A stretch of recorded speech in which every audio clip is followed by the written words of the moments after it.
all right. It's the Sales Drive home. This is Dennis from the salesdrive.com. How you doing? Seem a little quaky up there, just making a little adjustment. How y'all doing? Saturday edition of the Sales Drive home. Closing out July. You know, we went to I went to Starbucks this morning, and I posted on Instagram about it because it's like, went to Starbucks, said, hey, give me a white chocolate mocha, and they said, no white chocolate mocha. There's a white chocolate mocha shortage. I don't know, I don't even understand that. How can that be? Take some mocha, put some white chocolate in it, bang, got a white chocolate mocha. But I don't know, some kind of conspiracy. There's some kind of conspiracy going on, I'm telling you. That's okay. You know, the other day we talked about hiring, and we talked about posting ads for hiring. I was on the phone with my advisor the other day from Indeed. So I hardly ever pay on Indeed. You know, they ask you 14 different ways to go ahead and sponsor a post, and it depends, I guess, on what you're hiring for. When you're hiring for something, maybe, you know, you're hiring for a specific position that you're going to compete a lot, maybe sponsor that job posting. But I hardly ever do it. I mean, it's just I don't know, I never do it, don't plan on it. But I did talk to my advisor the other day. She called because they always call every time I post something. I post a job, no, I ain't gonna pay for it. Phone rings, hey, this is whoever, the person of the week from Indeed. You know, we were just calling to see how you were going. Yeah, no, I'm not gonna pay. Sometimes it does make sense, but most of the time not. But I did pick up a couple of things from her. I thought I'd share them with you. I thought I'd share with the group, talk among yourselves. So we were talking about, and I'm just a job posting thief. I mean, if you got, you know, if I'm hiring for a salesperson, I've already got a standard ad that I usually run. But if I see a good ad, I'm going to run it. I mean, you know, if I see a good ad out there for salespeople, I see a good ad out there for advisors, I'm going to run that ad and see how it works for me. So I tried an ad that big automotive group. I won't mention any names. I don't think it's not a secret. But anyways, a big group saw a call center, BDC call center ad, and I thought, yeah, it's pretty good. It was long, you know, there was a lot of stuff in it, so I took some of the stuff and I changed it around a little bit and boom, posted it. But while I was talking to her, one of the things that a couple of things that we were talking about is just like anything else, right? Everything's analyzed and everything's sorted in your searches, and you just have to pay attention to all of this. But we were talking about the ad that I had posted, and it was a lot. I mean, there was a lot, and it used to be a more substantial ad, scored better in their analytics. It scored better when the job went to Google Analytics. You know, it seemed like more was more. But some of those analytics have changed, and so Miles Vanderoe, I think it's Vanderoe, Miles Vanderoe. I'll have to look it up. Pretty sure it is. Famous saying of his, famous saying of his, less is more. I think it's Miles Vanderoe. So that's almost the way it is now when you're posting an ad on Indeed. Less is more, almost.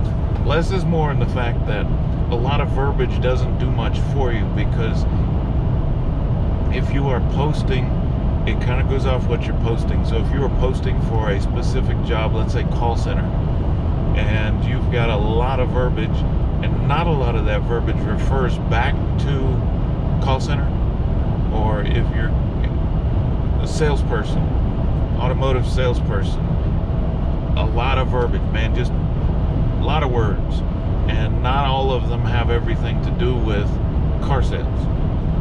It doesn't score as well. So when you're posting job ads, just make sure that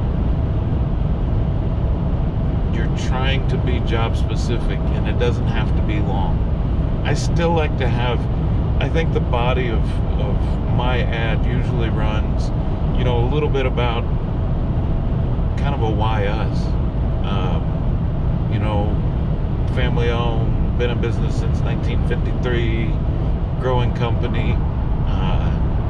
The second part of that, the follow-up part of that, especially, like, I'm 20 miles outside of Albuquerque, and the village that we're in is kind of growing. There's a lot of growth there. Facebook just came there, built a data center there in the village.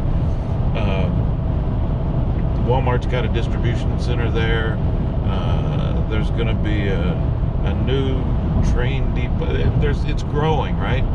So if you mention that, I think that's good. Instead of just talking about the job, sell the company a little bit. Because if you are competing, especially if you're competing for something regionally or nationally, even in the state, I mean, if you're competing a little bit in the state, at least it gives a good read to your candidates.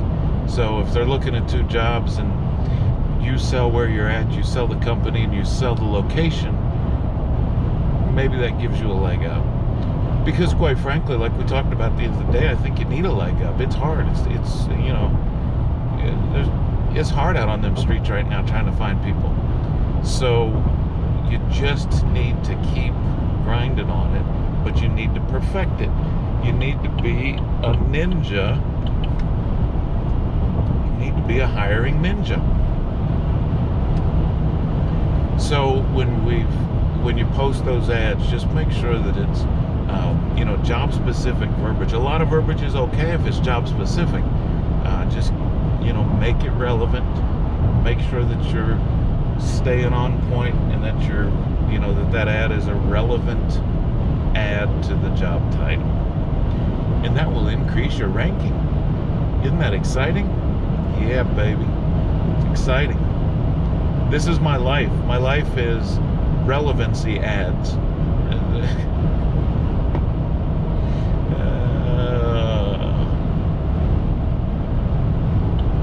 Currently, my life is not always about selling cars. It's about relevancy. How are my analytics running? So let's talk about analytics.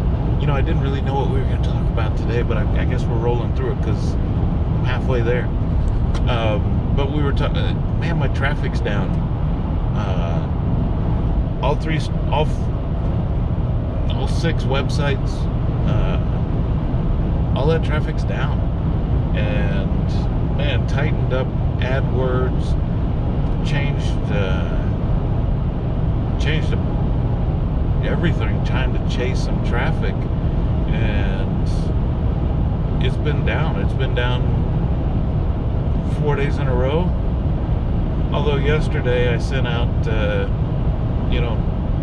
37,000 emails. That kind of helped ping back some traffic to the websites. So it rose a little bit yesterday and today, but just natural search traffic and natural web traffic, I don't know. Maybe it's the week, I'm not sure, but it has dropped a little bit. What's cool about that? It's not necessarily cool. That may be the wrong phrase.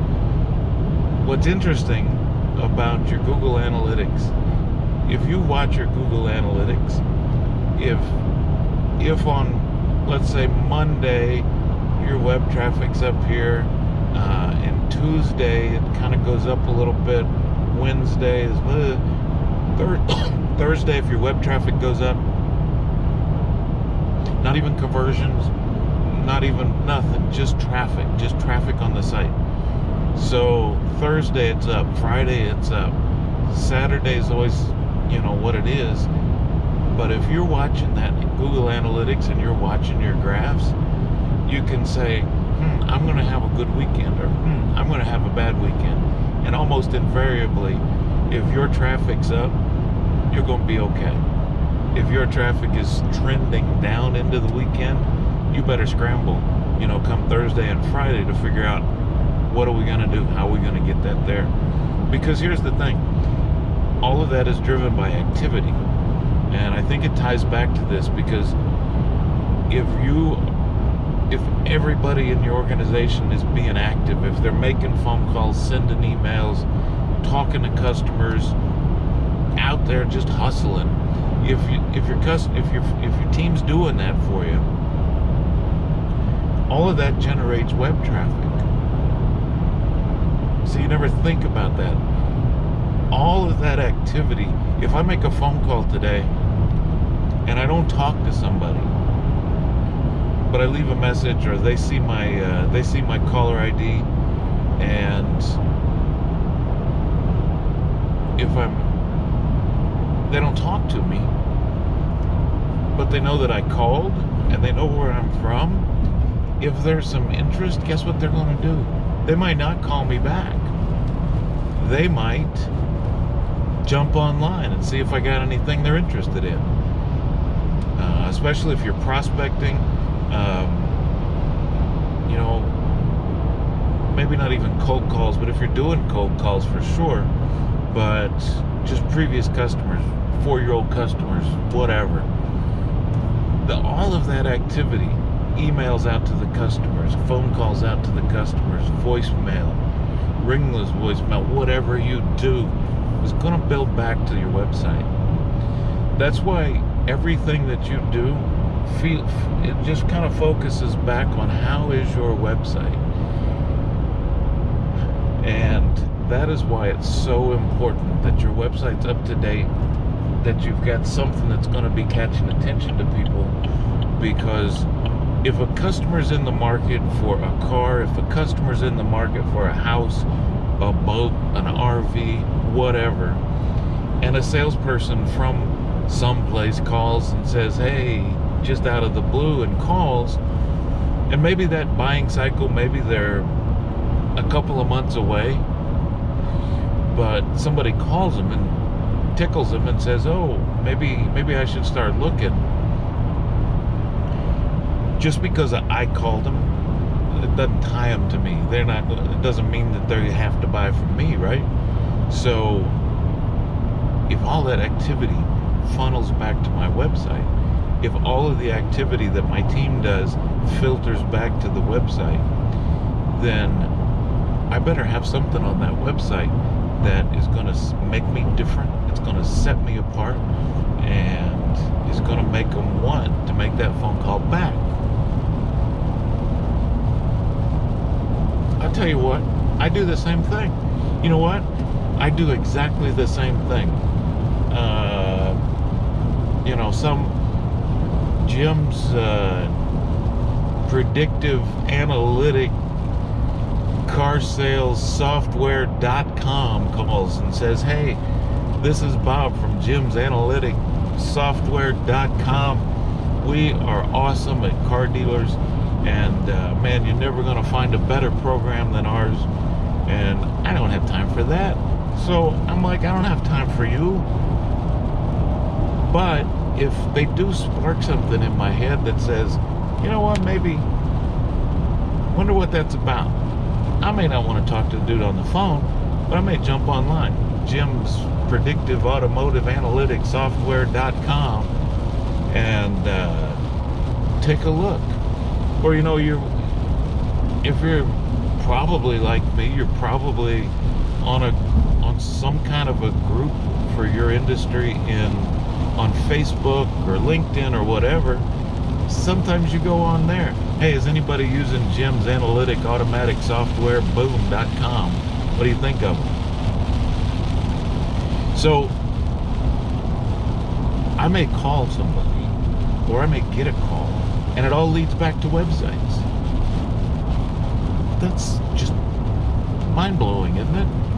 We think, oh, we got to spend all this money on our search ads. We got to spend all this money on SEO, and all of that's true.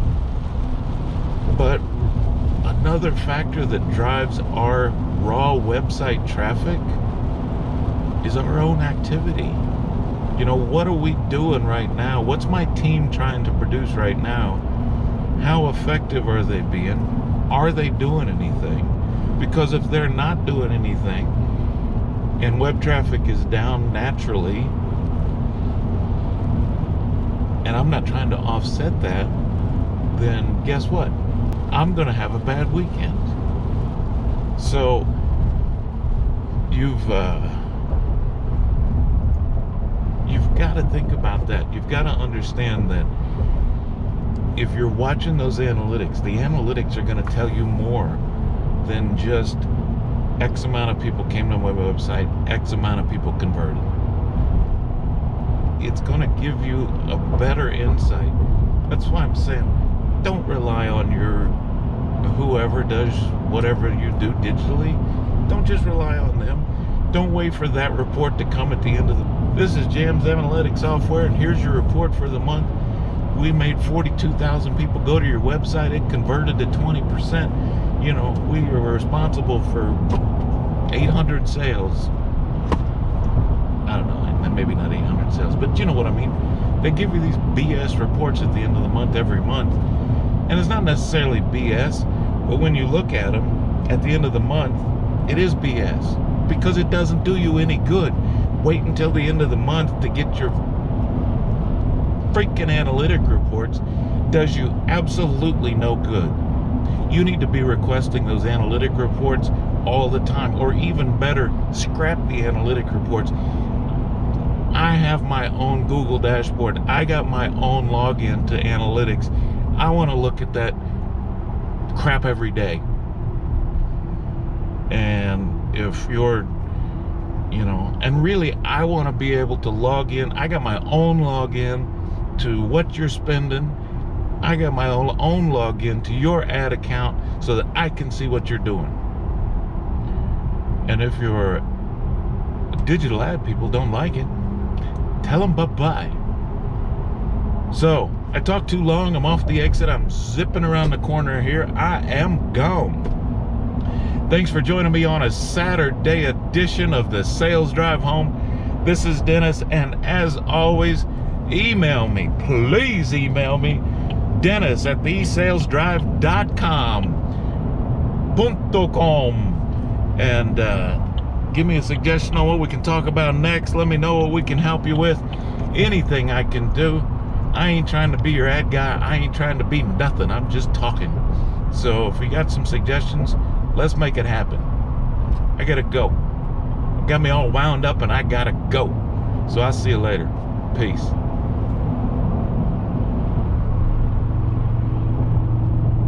Hey, GoPro, stop capturing.